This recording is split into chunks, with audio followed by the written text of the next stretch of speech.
The 2024 AFL season is over. We just witnessed the grand final yesterday between the Brisbane Lions and the Sydney Swans. An absolute pumping, a 60-point win in the end from the Lions. And I just wanted to sort of unpack it, wrap up this season and discuss what's next. So if you enjoyed the video, leave a like, get in the comments, and let's start a discussion. So Brisbane absolutely comprehensively beating the Sydney Swans in a really strange grand final day to finish the season. Brisbane in that second quarter, their centre clearance dominance is what overwhelmed the Swans. Chalky Neal, Will Ashcroft, Hugh McCluggage and Josh Dunkley in there, all having massive games. Credit to those boys who got the game on the Lions' terms and kept giving the forwards the service that they required to put such a big margin on the scoreboard. Dunkley had a massive role in Heaney and did it to perfection. Hugh McCluggage was massive, I thought, in that first quarter particularly. Will Ashcroft, the Norm Smith medalist, we'll get onto him, but what a day he had, and Lachie Neale just doing what Lachie Neale does, finding the hard ball, getting it out to the more crafty guys and just making an impact across the ground. So that whole midfield group with youngsters coming in and around it was just unreal. And it's interesting to see that this Brisbane Lions forward line has really come to life from some injuries that have occurred. So Lincoln McCarthy, who was in last year's grand final, so I didn't play this year, and it gives chances to Kai Lohman and Callum Archie, who has a role change, comes into the forward line and they kick, 4 or 5 goals each, which is absolutely massive. Charlie Cameron and Zach Bailey, comparatively to last season, weren't as influential.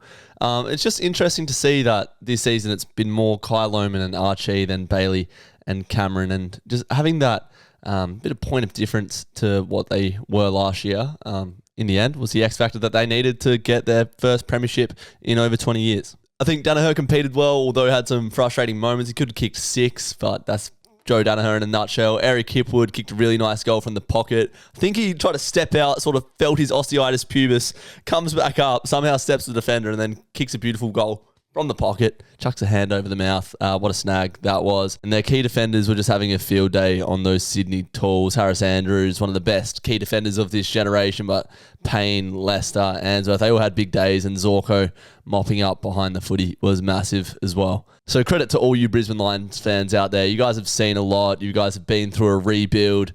You've seen a few prelims, semis, you've gone out, you've been through it all.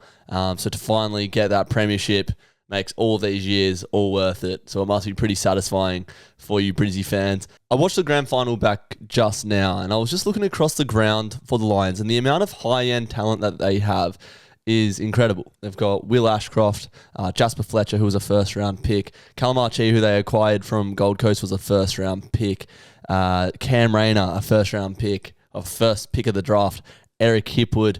The list goes on. To add Charlie Cameron and Lachie Neale, Joe Danaher, stars to that rebuilding side, just shows that having high-level talent, getting it in and doing a rebuild will bear fruits, and Brisbane have finally seen that. Their stoppage work was immense all day.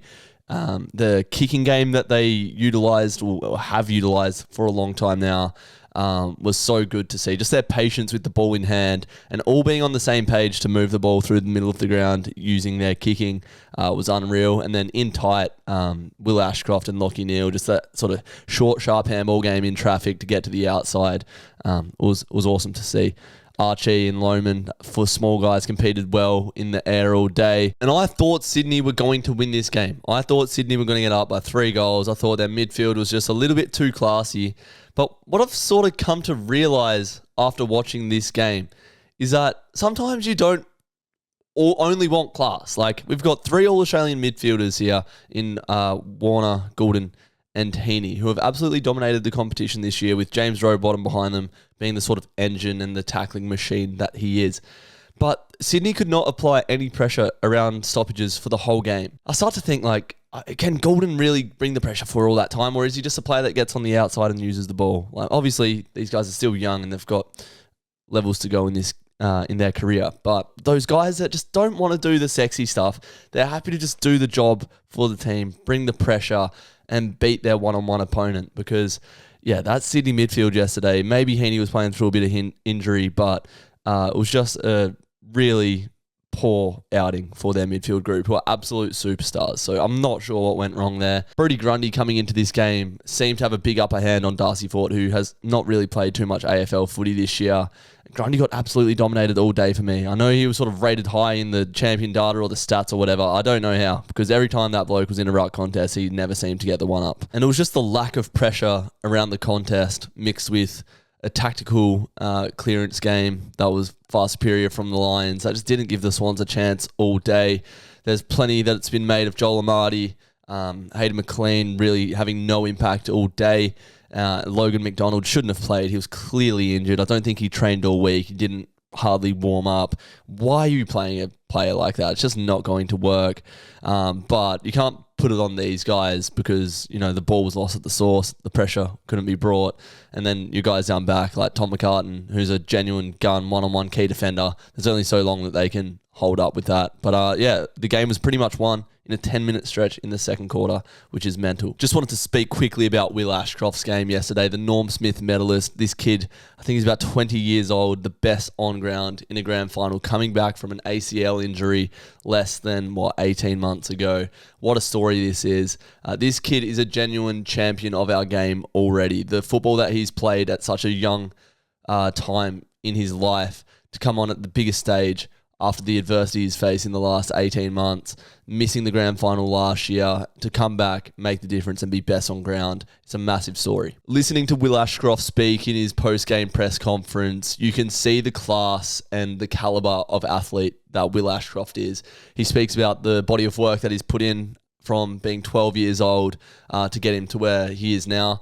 And ever since he's joined the AFL, he said his sights have just been set on playing finals and winning premierships. And when you're working so hard and you have set your sights and your goals on being a big game player in the biggest games of them all, it just shows you where this kid is headed, and he already is. He's got his name written in history at such a young age. This kid and the crop of players that are coming into the AFL right now, it just goes to show you can be a superstar at any age. You don't need necessarily that experience at the top level. If you work hard as a youngster, put in the graft, and believe in your abilities, you can be anything. Look at Nick Dacos. Look at guys like Harry Sheasel.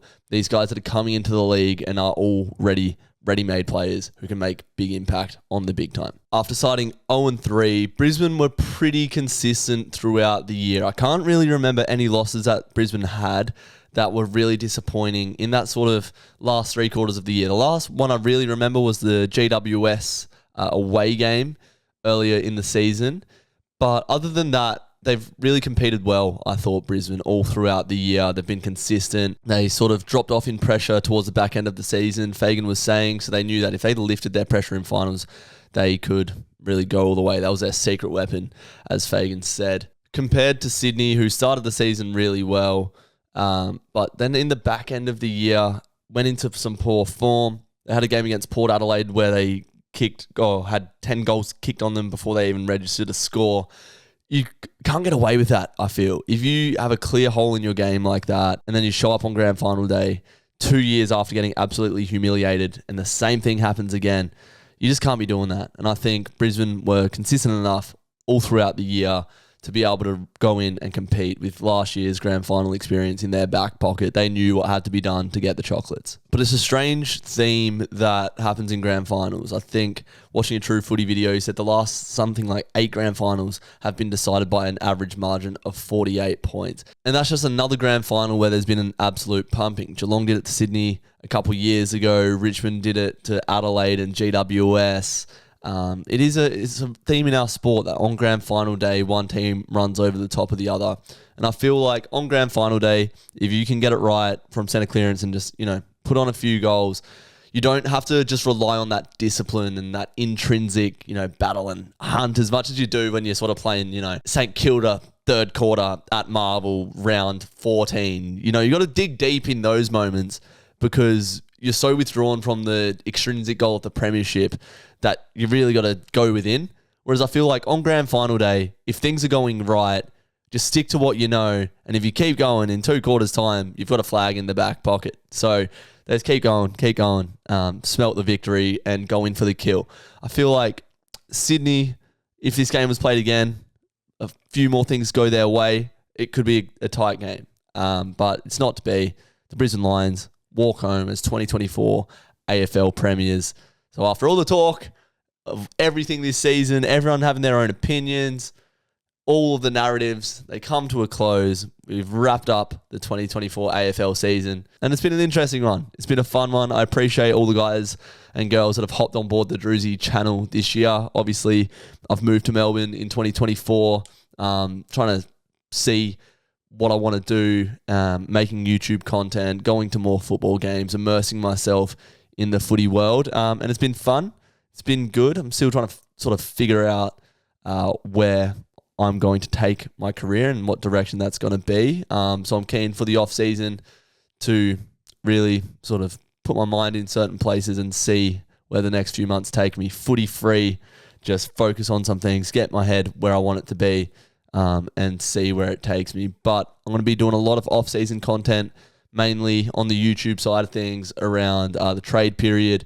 And then short form content, I am running my business, so Druzy's Athlete Academy. I'll be helping people with their strength training this off-season, their strength and conditioning for footballers and that type of thing, but probably immersing myself in the industry over the off-season to get my career underway. So once again, I appreciate all the support of you guys that watch my videos. We've hit 10K this year, so there is an army brewing quietly at Druzy Enterprises. I appreciate all you guys for coming in. And I appreciate you watching this video. There'll be videos coming out to summarize more of the season, but that will do for today. I appreciate you watching, and I'll see you in the next one. Until then, take care, you plonkers.